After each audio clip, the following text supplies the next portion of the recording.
Hello guys, আশা করি আপনারা সবাই ভালো আছেন। আমিও ভালো আছি। আজকে আমি বাসায় বিরিয়ানি রান্না করেছিলাম, তো আমি ভাবলাম কেননা আপনাদের সাথে আমি এটা শেয়ার করি।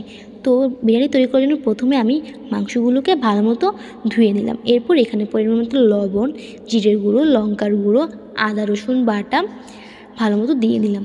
রাঁধুনি বিরিয়ানির মশলা 2 চামচ দিলাম। তারপর এগুলোকে ভালো মতো মেখে নিব যাতে মাংসর ভিতরে মশলাগুলো পৌঁছায়। এরপর একটি কড়াইতে তেল গরম করতে দিব। তেল গরম হয়ে যাওয়ার পর পেঁয়াজ কুচি দিয়ে দিব।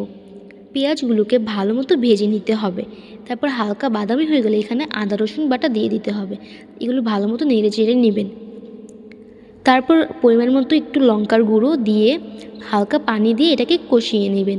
কষিয়ে নেওয়ার পর মাংসগুলো ঢেলে দিবেন। মাংস দেওয়ার পর হালকা নেড়েচেড়ে রাখবেন পরিমাণ মতন।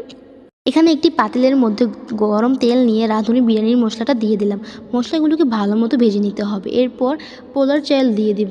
সবগুলো চাল দেওয়ার পরে চালটাকে ভালো মতো নেড়েচেড়ে নিতে হবে যাতে এগুলো ভাজা ভাজা হয়। নেড়েচেড়ে নেওয়ার পর এখানে মাংসগুলো দিয়ে দিবেন। মাংসগুলো দেওয়ার পর চালের সাথে ভালো মতো নাড়াচাড়া করবেন যাতে মাংসগুলো চালের সাথে মিশে যায়। এরপর পরিমাণ মতো পানি দিয়ে দিবেন। ব্যাস হয়ে গেল আমাদের মজাদার বিরিয়ানি। অসংখ্য ধন্যবাদ সবাইকে ভিডিওটি দেখার জন্য।